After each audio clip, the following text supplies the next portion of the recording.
যুবক তার জীবনের কাহিনী লিখছে। যুবক বলতেছে আমার মা আমাকে কোন রকম কষ্ট করে করে লেখাপড়া করাইলেন। জন্মের কিছুদিন পরে আমার আব্বা মারা গেলেন। এরপরে আমার মাকে বাপ মা নানা নানি নিয়ে যাওয়ার জন্য বারবার চেষ্টা করেছেন, কিন্তু মা যায় না। মা কয় না গো বাবা, অন্যত্র আমি বিয়ে বসবো না। আল্লাহ আমাকে একটা মানিক দিয়েছে, আমি আমার মানিকের চেহারা দেখে জীবন যৌবন কাটায় দেব, আমি আর কোথাও যাব না। স্বামীর সংসার ছেড়ে, স্বামীর বাড়ি ছেড়ে আমি আর কোনো কোথাও যাব না। ও দুনিয়ার মানুষ, আমার মা আমাকে লইয়া স্বপ্ন দেখা জীবন যৌবন কাটায় দিল। প্রাইমারি স্কুলে আমি লেখাপড়ায় ভর্তি হলাম। আমি একটু যখন বুঝি তখন দেখি আমার মার একটা চোখ নাই, বিশাল একটা গর্ত, একটা চোখ নাই। দেখলে বড় ভয় লাগে, বিশ্রী লাগে। মা আমাকে স্কুলে দেখতে আসে। আমার সহপাঠীরা কয় তোর আম্মারে স্কুলে আসতে নিষেধ করবি, কারণ চেহারার দিকে তাকাইলে ভয় লাগে, ভয় লাগে।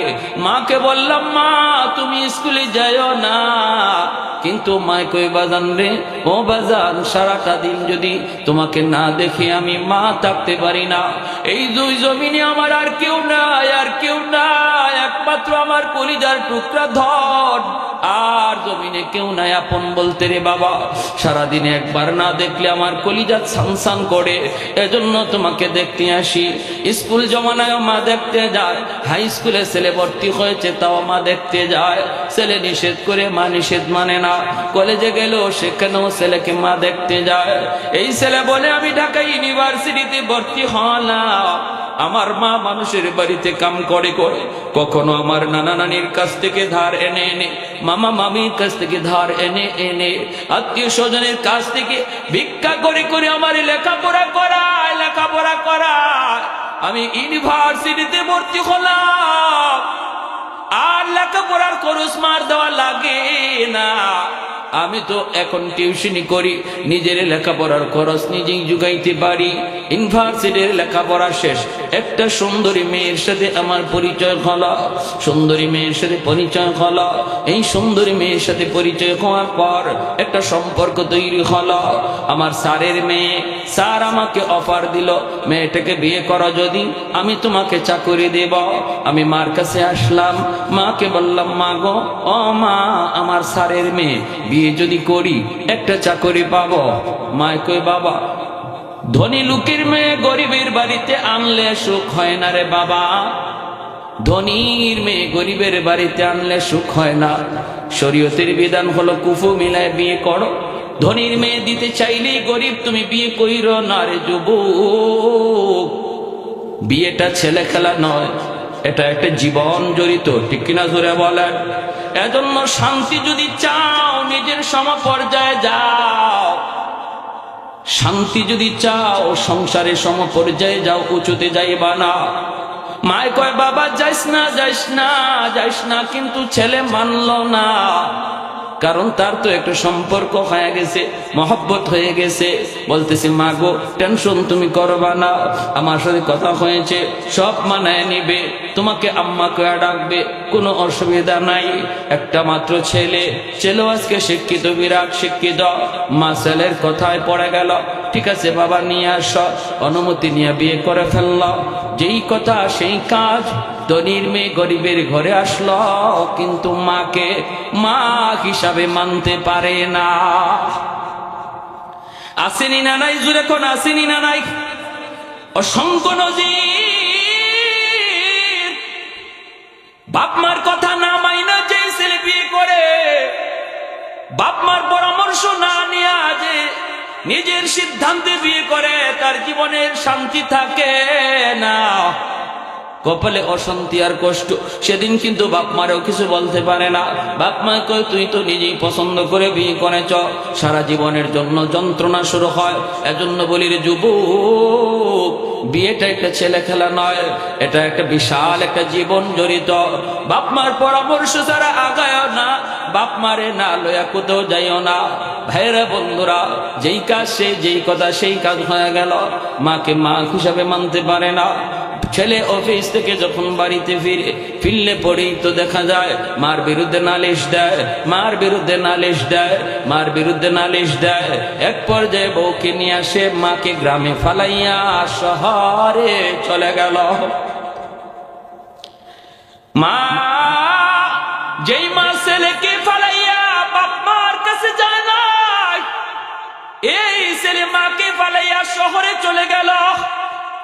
এমন হয়নি না? হয় না? বাপ মা সন্তান বলতে পারে না, কিন্তু সন্তান বাপ মা ভুলে যায়। একদিন বুঝে আসবে রে যুবক, আজ বাপ মার সাথে তোমার যে আচরণ হবে, আগামীকাল তোমার সন্তান তোমার সাথে এই আচরণ করবে। এটা আল্লাহ নবীর হাদিস। নবী বলেছেন সমস্ত গুনার শাস্তি আল্লাহ পরকালের ময়দানে দিবে, কিন্তু একটা গুনার শাস্তি আল্লাহ দুনিয়াতে নগদ দেয়। উকুকুল ওয়ালিদাইন ফাইন্নাহু ইউআজ্জালু লিসাহিবিহি ক্বাবলাল মামাত। নবী বলেন সেই গুনাহটা হলো যেই সন্তান বাপ মারে কষ্ট দেয়, বাপ মার অবাধ্য হয়, বাপ মার অবাধ্য হয়, বাপ মার কলিজায় যে আঘাত দেয়। আল্লাহর নবী রহমতের নবী বলেন এই গুনাহটা এমন এক সঙ্গীন কবিরা গুনাহ, এটা আল্লাহ বরদাস্ত করতে পারে না। কারণ আল্লাহ পাক বাপ মার স্থান আল্লাহ তার পরেই রেখেছেন। যত জায়গায় আল্লাহ তার হকের কথা বলেছেন সেখানেই বাপ মার হকের কথা বলেছেন। পবিত্র কোরআনের সূরাতুল লুকমানের আয়াত আমি তিলাওয়াত করেছি, আনিশকুরলি ওয়ালি ওয়ালিদাই। আল্লাহ বলে আমি আল্লাহর শুকরিয়া আদায় করো, সাথে সাথে কয়ে বাপ মার শুকরিয়া আদায় করো। পবিত্র কোরআনের সূরা বনী ইসরাঈল আল্লাহ বলে ওয়াকাদা রাব্বুকা আল্লা তা'বুদু ইল্লা ইয়্যা ওয়া বিল ওয়ালিদাইনি ইহসানা। একমাত্র গোলামি চলবে আমি আল্লাহর। এরপরে আল্লাহ কয় বাপ মার সাথে ভালো আচরণ করো। প্রতিটা জায়গার মধ্যে আল্লাহ পাক তার হুকুমের পর বাপ মার কথাটাকে আল্লাহ এনেছেন রে যুবক। এজন্য যেই ছেলে বাপ মার সাথে বেয়াদবি করে আল্লাহ এটা বরদাস্ত করতে পারে না। এর শাস্তি হাসরের মাঠে পরকালে তো হবেই, কিন্তু দুনিয়াতে আল্লাহ নগদ দিয়া দেয়। মৃত্যুর আগে আগে এই শাস্তিটা আল্লাহ দুনিয়াতে নগদ দেয়। তার কপালেও তার এমন শাস্তি থাকে, তার সন্তানও তারে আরো ডবল কষ্ট দেয়। আওয়াজ দিয়া কোন, আওয়াজ দিয়া কোন, ঠিক কি না? হবেই তো, হবেই তো, এমন হবেই তো, কারণ এটা তো আল্লাহর আদেশ, এটা আল্লাহর সিস্টেম, আল্লাহর সিস্টেম। এজন্য ওই যুবক মাকে গ্রামে ফেলায়া যখন শহরে চলে যায়, মাস যায়, বছর যায়, যুবক বাড়িতে আসে না, মার খবর নেয় না। দুঃখিনী মা মানুষের কাছ থেকে খবর নেই গো, আমার সন্তানটা কেমন আছে শহরে। মানুষেরা কয় দেখেছি তো ভালো অফিসার র্যাঙ্কে আছে। মা মানুষের কাছ থেকে খবর নেয়, মাকে দেখতে ছেলে ঈদের দিনও বাড়িতে আসে না, বছর বছর চলে যায়। মা অসুস্থ হয়ে গেল, অসুস্থ হয়ে গেল। একটা পর্যায়ে মা আর ধৈর্য ধরতে পারে না, মানুষের কাছ থেকে ঠিকানা নিয়া লাঠিতে বর দিয়া যুবক বলতেছে মা আমার দরজার সামনে চলে এসেছে শহরে। আইসা দরজায় নক করলো, আমি দরজাটা খুললাম। দরজাটা খোলার পরই মাকে বলতেছি মা রে তুমি কেন আইছো? তোমার একটা চোখ নাই, দেখলে তোমাকে বড় ভয় লাগে। এজন্যই আমার স্ত্রী আমাকে বারবার শুধু বলতো ভয় লাগে, ভয় লাগে, চোখ নাই, একটা গর্ত। এই কারণে শহরে চলে আসলাম। এখানেও তুমি কেন আসছো গো মা? আমার বউ তো তোমাকে দেখতে ভয় পায়, ভয় পায়। তুমি কি আমার শান্তি চাও না? মা তখন দরজার পাশে দাঁড়াইয়া আসমানের দিকে মুখটা উঠা কয় বাজান আমি থাকতে আসি নাই রে, আমি তোমার কাছে থাকতে আসি নাই, সাহায্য নিতে আসি নাই, মরণের আগে একটা নজর দেখতে আসছি। আমি মরে যাব, থাকবো না রে বাজান, মরজে মউত, আমার শরীর দুর্বল, আমি হয়তো আর বেশি দিন বাঁচব না। যেই ছেলের কারণে আমি আমার সব সারলাম, আমার ওই সন্তানটারে মরণের আগে এক নজর দেখতে এসেছি। থাকবো না, সাহায্য লাগবে না। এই বইলা মা কই বাবা তুমি সুখে থাকো, বউ নিয়ে শান্তিতে থাকো। মা দোয়া দিয়ে চলে যায়। এই যুবক বলতেছে বেশ কিছুদিন পর আমার পাশের গ্রামে একটা অনুষ্ঠান, ওই অনুষ্ঠানে আমাকে চিফ গেস্ট করা হয়েছে। আমি অনুষ্ঠানে যোগ দিলাম আর মনে মনে ভাবলাম পাশের গ্রামটাই তো হলো আমার নিজের গ্রাম, মাকে একটু দেখে যাই। আসছি মাকে দেখার জন্য। বাড়িতে আইসা দরজার পাশে মাকে ডাক দিলাম, কিন্তু দরজা বন্ধ, কেউ দরজা খুলে না, কেউ দরজা খুলে না। মাকে ডাকি, কেউ দরজা খুলে না। হঠাৎ করে একজন মহিলা দরজাটা খুলল। দরজাটা খুলতে আমি কই আমার মা কই? ওই মহিলা কই বাবা তুমি বুঝি এই বাড়ির সাহেব? বলে হ। মা কোথায়?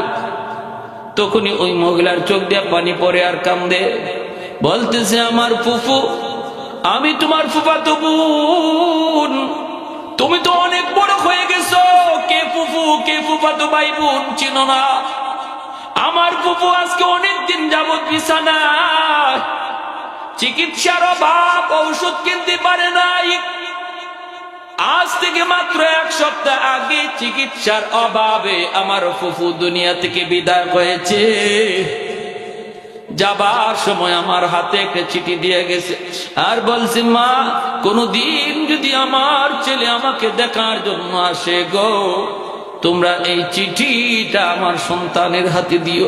এই যে নেন আপনার মায়ের হাতের চিঠি।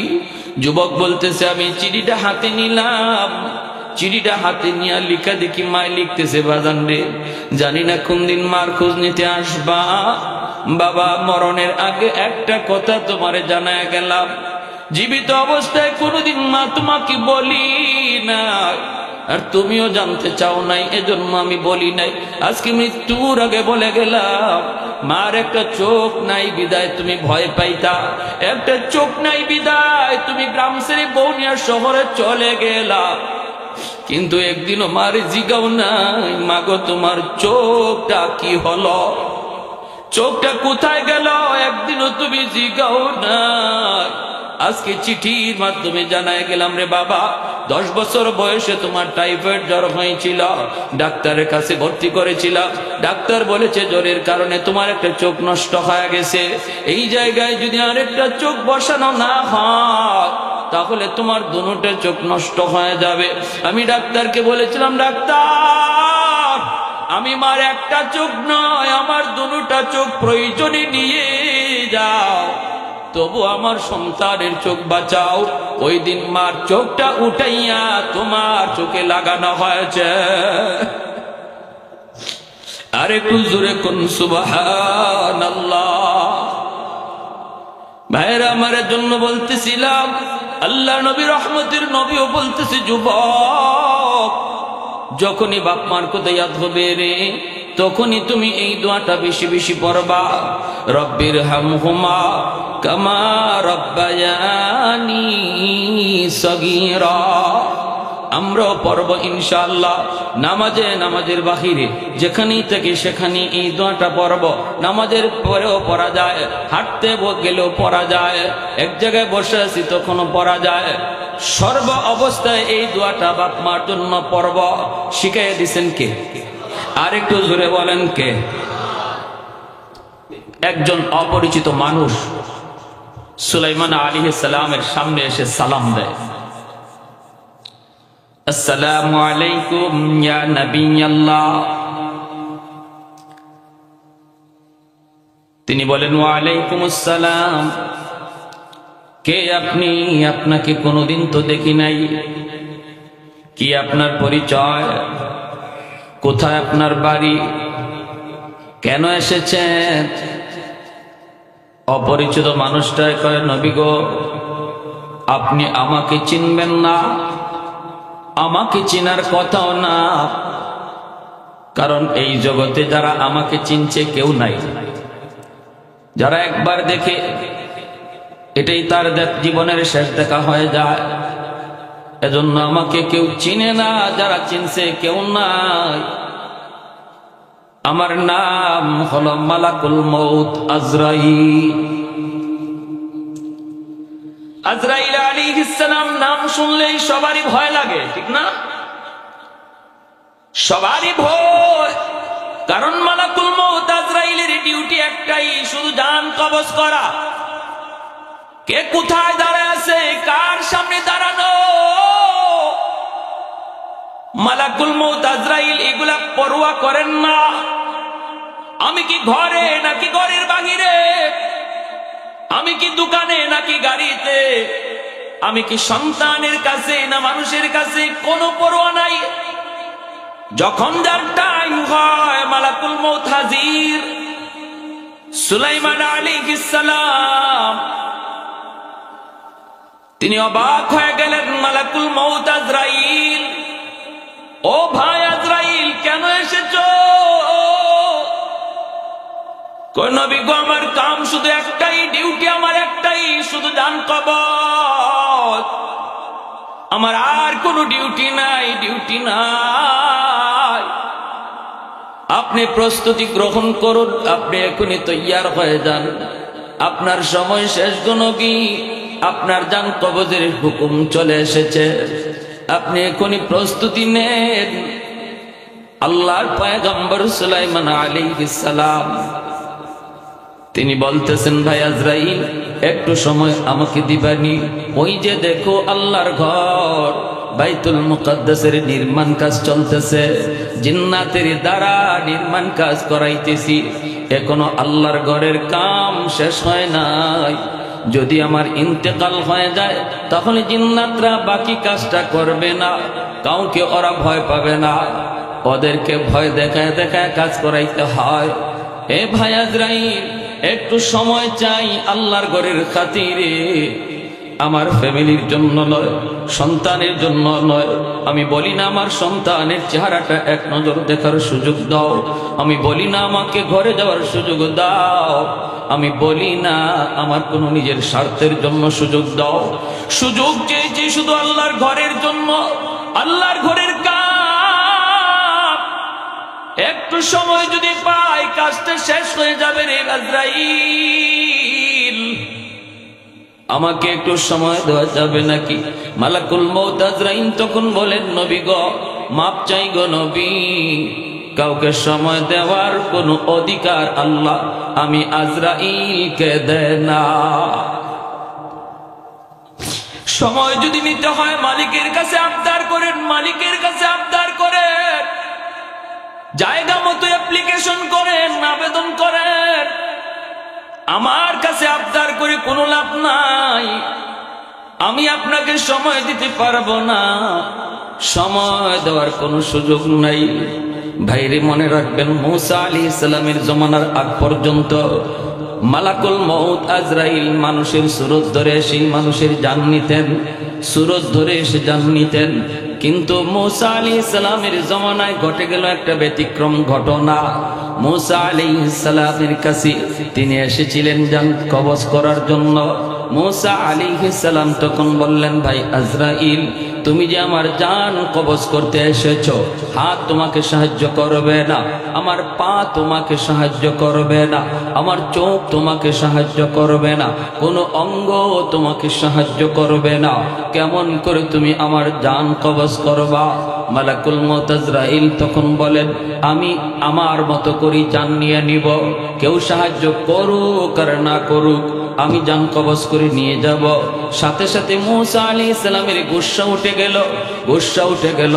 তিনি একটা চর বসায় দিলেন মালাকুল মউত আজরাইলকে, এমন একটা চর বসায় দিছেন আজরাইলের এক চোখ কানা হইয়া নিজের হাতে চলে আসছে।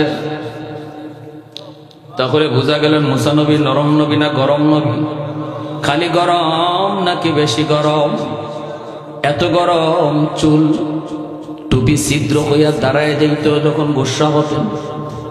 ওনার হাতের মধ্যে কি পরিমাণ জোর, এটা ফেরাউনেও টের পাইছে, ফেরাউনের বংশের এক লোকেও টের পাইছে, শেষমেশ আজরাইলও টের পেয়ে গেছে। আজরাইল চোখ নিয়ে আল্লাহর দরবারে হাজির, ডাক দেয়া বলেন, মালিক কার দরবারে পাঠাইছো জান কবজ করার জন্য? আমার জানি তো যাওয়ার ফালা ছিল, ঠিক না? আমি কি জান আনবো, আমার জান দেওয়ার পালা ছিল, কোন রকম বাইচে আসছি। আল্লাহ পাক রব্বুল আলামিন কয়, মূসা এমনটা কেন করছো? মূসা আলাইহিস সালাম কয়, আল্লাহ, আমি আজরাইলকে জিজ্ঞেস করলাম, কেউ তো সাহায্য করবে না, হাত পা চোখ কান কিছুই তোমাকে সাহায্য করবে না, কেমনে জান নিবা? তোমার আজরাইলে কয় তার যেভাবে খুশি ইবাই নিব। সে যদি বলতো আমার আল্লাহ যেভাবে চায় সেইভাবে নিব, আমার কোনো আপত্তি ছিল না, ঠিক না? তার তো কোনো এখতিয়ার নাই জান কবজ করার, তার তো কোনো শক্তি নাই, তার তো কোনো ক্ষমতা নাই। তাহলে এই কথা কেন বলল? বলার তো কথা ছিল আমার আল্লাহ যেভাবে চায় সেভাবে। রব্বুল আলামিন তখন মালাকুল মউত আজরাইলকে বলতেছে, হে আজরাইল, মূসা যা বলছে ঠিকই তো বলছে। ব্যস্ত তুমি লাগাইছো, ঠিক না? কথাটা এভাবে বলছো কেন?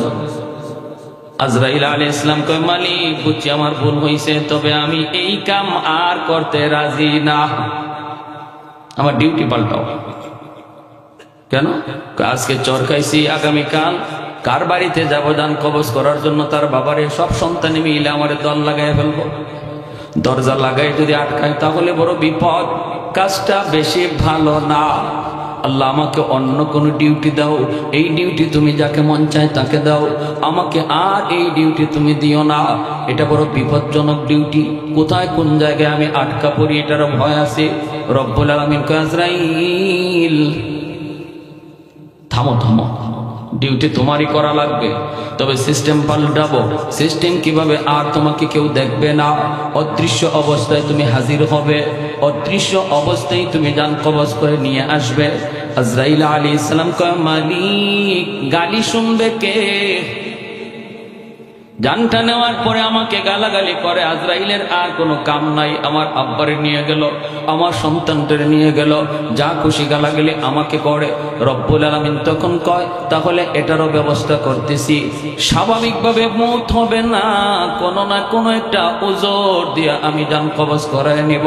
কারো জ্বর, মাথা ব্যথা, টাইফয়েড, স্ট্রোক, হার্ট অ্যাটাক, এরকম কোন অসুবিধার মধ্যে অসুস্থতা দিয়া, কাউকে অ্যাক্সিডেন্টের মধ্যে ফালাইয়া, কোন না কোন একটা সুরতে, কোন না কোন একটা উসিলায় তারে অসুস্থ বানায়া আমি আল্লাহ আমার দরবারে নিয়ে আসবো। তুমি শুধু জানটা নিয়ে আসবা।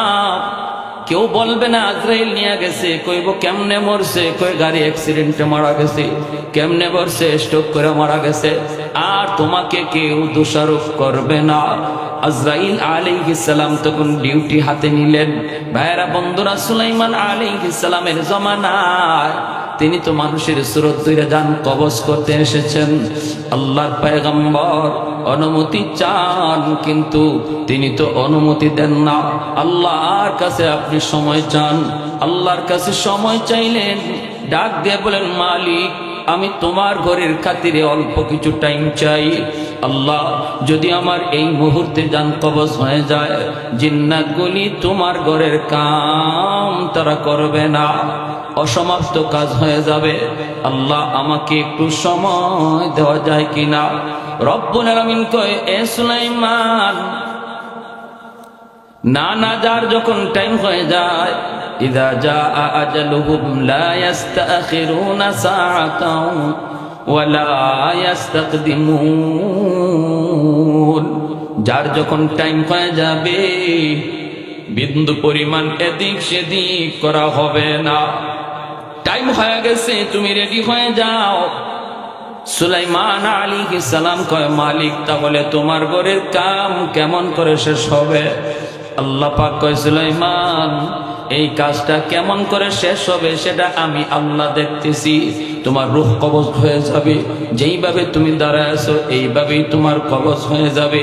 দেহটাকে আমি আল্লাহ মাটিতে ফালাবো না, এই দেহটাকে আমি আল্লাহ যেইভাবে লাঠিতে বর দেওয়া আছে এইভাবেই তোমার দেহটা রেখে দিব। জিন্নাতরা মনে করবে তুমি জীবিত, তুমি দেখতেছ, তুমি সব কাজ ফলো করতেছ, চোখগুলাও তোমার খোলা থাকবে, লাঠিতে বর দেওয়াও তোমার ঠিকই থাকবে। বডিটা আমি পচাবো না, গলাবো না, মাটিতেও ফালাবো না।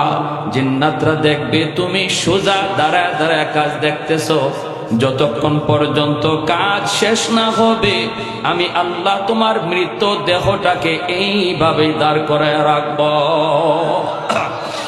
আর একটু জোরে কই সুবহানাল্লাহ।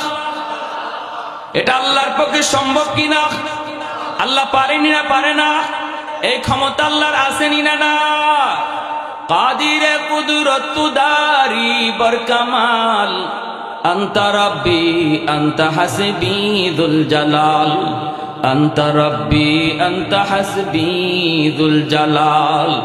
আল্লাহ পাক চাইলে সব পারে। মানুষ যা পারে না পারে কে? মানুষ যা দেখে না দেখে কে? মানুষ যা শুনে না শোনেন কে? আমার ভাইরা বন্ধুরা, যুবক, যেই মাত্র আল্লাহর পয়গম্বর আল্লাহর কাছ থেকে এই পদ্ধতিটা তিনি জেনে গেলেন, সাথে সাথে তিনি বলেন, মালিক আমি রাজি, আমি তো মরণ ডরায়া পিছপা হই নাই। কারণ মুমিনের জন্য মরণ কোনদিন ভয়ের বস্তু নয়। মরণকে ভয় পায় বেঈমান, মরণকে ভয় পায় কাফির কুফার। মুমিন মরণকে ভয় পায় না। কারণ আল্লাহর নবী বলেন, তুহফাতুল মুমিনে আল মাউত, মুমিনের জন্য মরণ হলো আল্লাহর পক্ষ থেকে উপহার। কাফির কুফার মরণকে ভয় পায়, ভয় পায়। কারণ মরণের পরে ওদের কোনো জীবন নাই। মরণের পরে ওদের শুধু শাস্তি আর শাস্তি, শাস্তি আর শাস্তি। জাহান্নামের আগুনে ওদের জ্বলা ছাড়া কোনো উপায় নাই। আর মুমিনকে আল্লাহ বলি, বান্দারে তুমি তো ইমানদার, দুনিয়ার জন্য তুমি হলে বর, দুনিয়ার জন্য তুমি হলে বর। বেদিন বেঈমান গুলি তারা হলো বরযাত্রী। বিয়ে বাড়ি হলো দুনিয়ার এই জীবন ব্যবস্থা। মুমিন সে হলো বর, আর বেদিন বেঈমান হলো বরযাত্রী। বলুন তো, বিয়ে বাড়িতে বর কি বেশি খায় না বরযাত্রী বেশি খায়? আপনাদের এলাকায় আছে না? বিয়ে বাড়িতে বরে বেশি খায় না বরযাত্রী বেশি খায়? বর তো রুমাল মুখে দিয়া বসা, কথা কম কয়, খানাও কম খায়। বরযাত্রীর খানা শুধু দেখে, একটু আফসোসও করে না। বরে আফসোসও করে না, হায় রে এইভাবে খাইতেছে, আমি খাইতে পারি না, এটাও বলেন না। কেন বলে না? কারণ তার চিন্তা হলো, আজকের দিন আমার খাওয়ার দিন নয়, আজকের দিন হলো বরযাত্রীর খাওয়ার দিন। আর তাদের খানা শুধু একদিন, আমার খানা একদিন নয়। আমার খানা আজকে থেকে এই বাড়িতে শুরু হবে আর শেষ হবে না। আমার জন্য খাবার বাসর ঘরে সাজানো, আমার খাবার এই বাড়িতে আজ থেকে শুরু। বাসর ঘরের খানা বরযাত্রীর কপালে নাই। এজন্য বর আফসোস করে না, এই বাড়ির আজকের দিনের খানা বরযাত্রীর খানা, আর আগামীকাল থেকে খানা শুরু হলো বরের। ছোট্ট মোরগ বড় মোরগ সব মোরগ বরের জন্য, ঠিক কিনা? যেটা কক কক কয় এটাও বরের পেটে যাবে, যেটা চেউ চেউ কয় এটাও বরের পেটে, ঠিক কিনা? কিন্তু বরযাত্রী একদিন ইচ্ছা মতো খায়। বাড়িওয়ালাও খাওয়ায়, বাড়িওয়ালাও খাওয়ায়, নে খা, আরো দেও, আরো দে, পাতিল উল্টে দেও, বাটি উল্টে দেও। আমার বিয়েতে আমার এক দোস্ত গেছিল, অসুবিধা দিতেছে আপনাদের? আমার দোস্ত আমারে কয় কি, দোস্ত তোমার বিয়েতে গেলাম, আমারে চামচ দিয়া গোশত দেয়। তো আমি বললাম, তো চামচ দিয়েই তো সবাই গোশত দেয়। দুধ মিয়া, আমি কি সেই রকম দোস্ত নাকি? আমি বললাম, তো তারপরে দিলাম ইচ্ছা মতো একটা ধমক। চিনো আমার? আপনি কি কই যে রুমাল মুখে দিয়া বসা, তোমার কি হয়? দুলাভাই। তোমার দুলাভাই ক্লোজ ফ্রেন্ড, এক বিছানায় ঘুমাইছি সারা জীবন, একই ক্লাসে পড়ছি, এইরকম বন্ধু আমি, আর তুমি আমার চামচ দিয়ে ঘুষ দাও না? চামচ সরাও, বাটি ঢাইলা দাও। বুঝে আসছে? মানে বল, গোস্তের বল ঢাইলা দাও। আমি বললাম, দোস্ত দিছে? কয় না দোস্ত, কল লগে লগে দেরি নাই, একদম বল ঢাইলেই দিছে। খাইছ? জনমের খাওয়া খাইছি। আমারে কয় দোস্ত মাঝে মাঝে আমি তোমার দিকে চাই হাসি, তুমি আমি কি খানাটা খাইতেছি আর তুমি এখনো রুমাল দিয়ে বসা, তোমার সামনে কিছু দেই না। মাঝে মাঝে আমার মনে হয়েছে কি আজকে মনে হয় তুমি আমাকে উসিলায় খাইতে আইছো। আমি বাহ ভালো দিক, তোমাকে উসিলায় আমি খাইতে আইছি। কই এমনই তো মনে হইল, যা খানা দিতেছে খালি আমাদেরকেই দেয়, তোমার দিকে যাই না। আমি কইলাম যদি আমি রাগ কইরা এই বিয়ের আসর থেকে বিয়া না করে চলে যেতাম তখন তোমার বাটি দিয়ে ঘুষ খাওয়াইতো নি? কি করেন আপনারা? হঠাৎ করে মেয়ের বাবা আসছে, মেয়ের চাচা আসছে, আইসা দেখে বর নাই। কি ব্যাপার? বরযাত্রীরা ধুম খাইতেছে। কিরে বর কই? বর দিয়ে কি করবেন আপনি? বরযাত্রীরা কয় বর দিয়ে কি করবেন, আমাকে দেখেন না? ও গেছি গা রাগ কইরা, ও নাকি বিয়ে করবে না। বলুন তো এমন কোন মেয়ের বাপ আছে যে এই সময় বরযাত্রী আদর করে খাওয়াবে? কইব ঝাড়ুটা কই আছে তাড়াতাড়ি, ঠিক কিনা? কইব ঝাড়ু কই আছে লোক। তো আমি বললাম দোস্ত যদি আমি রাগ করে যাইতাম তাহলে দেখতাম তোমার বাটি ডাইলে আর পাতিল ডাইলে কেমনে খাওয়ায়। আল্লাহ রাব্বুল আলামিন বলে এ মুমিন ঈমানওয়ালারা, এই দুনিয়া হলো একটা বিয়া বাড়ি, আর এই বিয়া বাড়িতে সমস্ত বেদিন বেঈমান কাফির কুফফার যা আছে সব বরযাত্রী, আর তোমরা হলে বর। বিয়ে বাড়িতে বর যেমন খায় না, টার্গেট তার সামনের খানা, এই দুনিয়া নামক বিয়ে বাড়িতে মুমিন তোমরাও কম খাও, আর বেদিন বেঈমান কাফির কুফফার এদের খানা একদিন, বিয়া যেদিন এই দিন। এজন্য ওরা যা চাইতেছে আমি আল্লাহ ওদেরকে তাই দিতেছি, ঠিক না? ওরা যা চাইতেছে তাই দিচ্ছি। কি চাও নাও, কেমনে ঘুরতে চাও নাও, কেমনে উঠতে চাও নাও, বিল্ডিং কেমনে বানাইতে চাও নাও। দুনিয়ার যা চাওয়া সব আল্লাহ যেন বেঈমানরা দিয়ে দিছে। কেন? কারণ এদের এই চাওয়া পাওয়া মাত্র কয়দিন? জোরে কন, একদিন। আর ইমানদারকে বলেন তোমরা একটু কম খাও, তোমাদের খানা বাসর ঘরে মানে জান্নাতে। জোরে কোন সুবহানাল্লাহ। তোমাদের খানা জান্নাতে, তোমাদের খানা শুরু হবে আর শেষ নাই। বেঈমানের খানা মাত্র একদিন। দুনিয়া যেদিন আছে, যতদিন আছে এতদিন, আখিরাতের তুলনায় একদিনও না। সেটা দুনিয়ার হায়াত আখিরাতের হায়াতের তুলনায় এক সেকেন্ডও না। এতটুকু সময় ওদেরকে খাইতে দাও, এরপরে ওদের কপালে খানা নাই, শুধু ঝাড়ুর পিঠা আছে। আর তোমাদের খানা শুরু হবে আর শেষ নয়, আজীবন চলবে। তার নাম হলো জান্নাত। জোরে কোন সুবহানাল্লাহ, আরো জোরে কোন সুবহানাল্লাহ।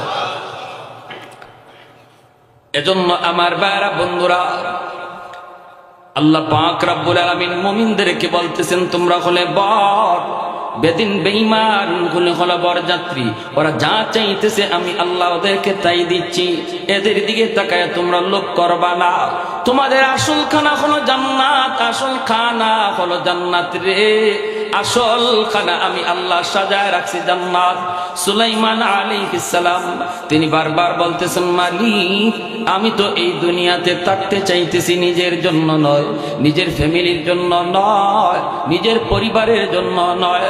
আল্লাহ আমি তো চাই তোমার সাথে সাক্ষাৎ, তোমার সাথে সাক্ষাৎ। এরপরও একটু সময় চাইলাম শুধু তোমার ঘরের খাতিরে। আল্লাহ তোমার ঘর বাইতুল মুকাদ্দাসের নির্মাণ কাজ আর মাত্র 1 ভাগ বাকি। এই 1 ভাগ কাজ যদি সমাধা হয়ে যায় তাহলে আর কোনো আমার টেনশন নাই। তুমি যখন কাজের জিম্মাদারি নিয়েছো তাহলে আমি সুলাইমানের মরতেও এখন কোনো অসুবিধা না। আর একটু জোরে সুবহানাল্লাহ। আল্লাহ পাক রব্বুল আলামিন সুলাইমান আলাইহিস সালামকে ওইভাবেই লাঠিতে দাঁড় করায়া তিনি রাখলেন রে যুবক। জান কবজ হয়ে গেল। আল্লাহর পয়গম্বর দাঁড়ায় আছেন, চোখটা দিয়ে তিনি তাকায় আছেন, বডিটা এইভাবেই দাঁড়ানো। বলুন তো তিনি জীবিত নাকি মৃত? মৃত। ওই অবস্থায় জিন্নাতগুলি তাকায় দেখতেছে নবী তাকায় রইছেন, এমন ভাবে তাকায় রইছেন পলক ফিরায় না। জিন্নাতের সরদারে কই কিরি নবী এইভাবে তাকায় রইছে, মনে হয় ডিউটির বড় চাপ পড়ছে। ডাইনে বামে তাকাবি না, দ্রুত কাম কর। সন্ধ্যা হয়ে গেছে, নবী রেস্টে যায় না। জিন্নাতগুলি সর্দার কে কয়, সর্দার কি ব্যাপার, নবী তো রেস্টেও যায় না, আজকে ঘটনা কি? সর্দার কয়, মনে হয় আল্লাহর ওয়ার্ডার, খুব তাড়াতাড়ি কাম শেষ করা লাগবে, রাত দিন কাম কর। জিন্নাতরাও রাত দিন কাম করে, নবীও যায় না। তিনিও তো দাঁড়ায় আছে রে যুবক, এমন ভাবে দাঁড়ায় দাঁড়ায় দেখতেছে। আল্লাহর নবী দেখতেছেন, ওইদিকে দেখা যায় জিন্নাতরাও কাম করে।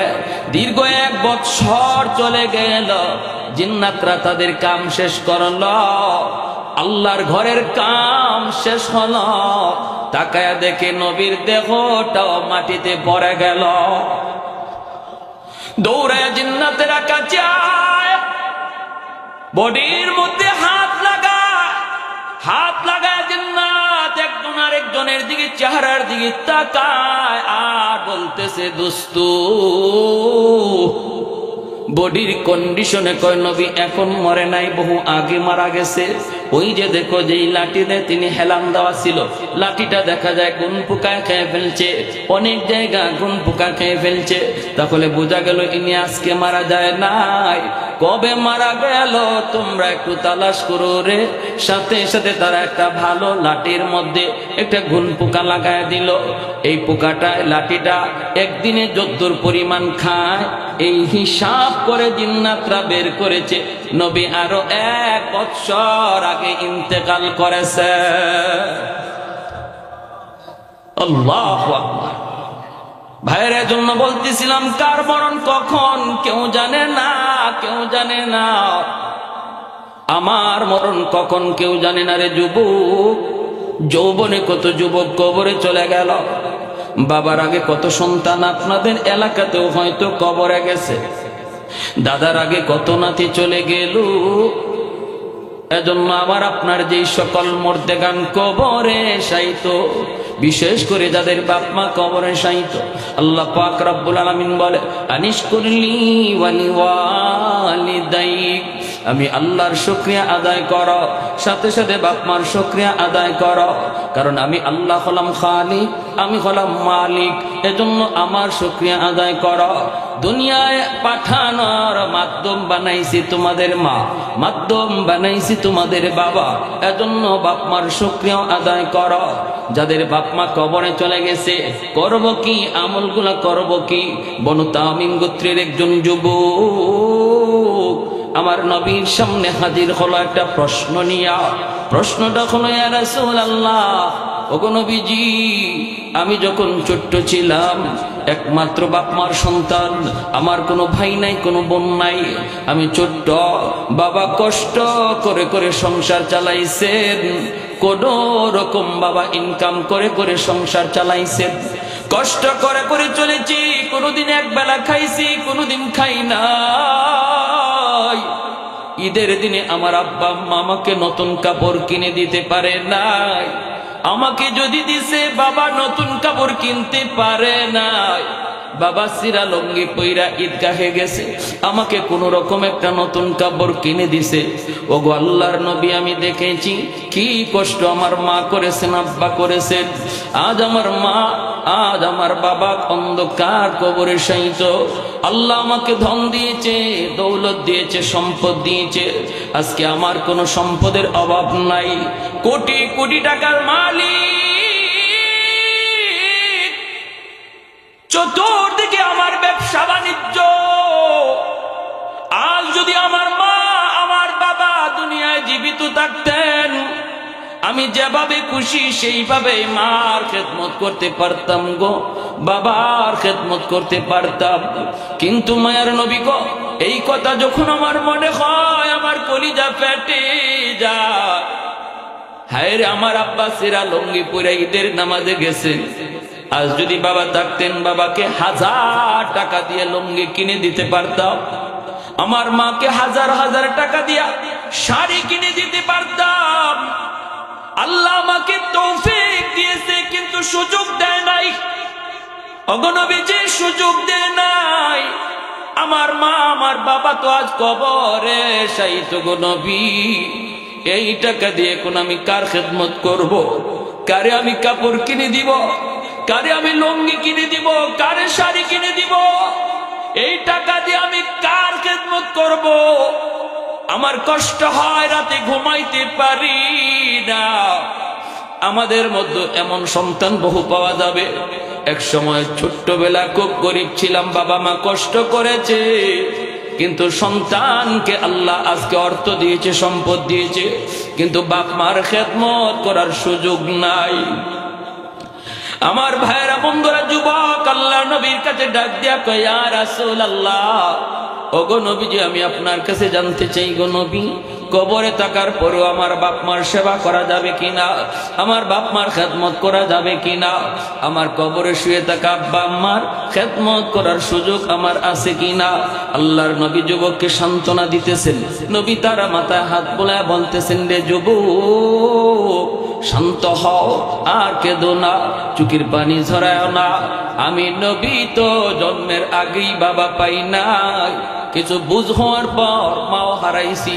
আমি নবীও মার খেদমত পারি নাই, বাবার খেদমত করতে পারি নাই। রে যুবক, আমি এতিম, তুমি তো বাপ মা পাইছো, আমি তো পাই নাই। এরে যুবক, 5টা আমল যদি তুমি করো, কবরে শুয়া শুয়া তোমার বাপ মা তোমার খেদমত পাইতে থাকবে। আর একটু জোরে বলেন কয়টা আমল? একটু জোরে বলেন কয়টা আমল? এটা আমার নবীর হাদিস। কার হাদিস? আমার নবীর হাদিস। আল্লাহর নবী ওয়াজ করতেছেন একা, শ্রোতা ও নবীর সামনে মাত্র একজন। এত দামি একটা ওয়াজ মায়ার নবী করলেন, শ্রোতা মাত্র নবীর সামনে কয়জন? একটু জোরে বলেন কয়জন? এজন্য ভাইরা মনে রাখবা, ওয়াজ নসিহতের ভিতরে কতজন শ্রোতা আসলো সেটা ইখলাসের বিষয় নয়। একজন মানুষও যদি বয়ান থেকে হেদায়েত পেয়ে যায়, আজকের যুবকদের মাহফিল করানো সার্থক। হাজার হাজার লক্ষ লক্ষ মানুষের জমাত, কিন্তু একজন মানুষও হেদায়েত নিয়ে যাইতে পারে না। শুধু রং ঢং দেখা সময় কাটায় গেল, কোনো লাভ নাই, লাভ নাই। অল্প মানুষের ভিতরে যদি একজন মানুষও দিল থেকে কথা বলে নিয়ে বাড়ির দিকে রওনা দেয়, আর আমলের নিয়ত করে সে উঠে মাহফিলে বইসে যদি এক ফোঁটা চোখের পানি ফালায়া আল্লাহর কাছে তওবার নিয়ত করে, এই মাহফিলে আমাদের আশাটাও সার্থক, আপনাদের বসাটাও সার্থক, মাহফিল কমিটির মাহফিল করানো সার্থক। ভাইরা আমার, আল্লাহর নবী একা, শ্রোতা নবীর সামনে মাত্র একজন। মায়ার নবী বলে, যুবক, 5টা কাজ তুমি করো। 5 কাজ করলে তোমার আব্বা আম্মার খেদমত কবরে পৌঁছে যাবে। 1 নাম্বার হলো আসসালাতু লাহুমা, বাবা মার জন্য বেশি বেশি করে তুমি দোয়া করো।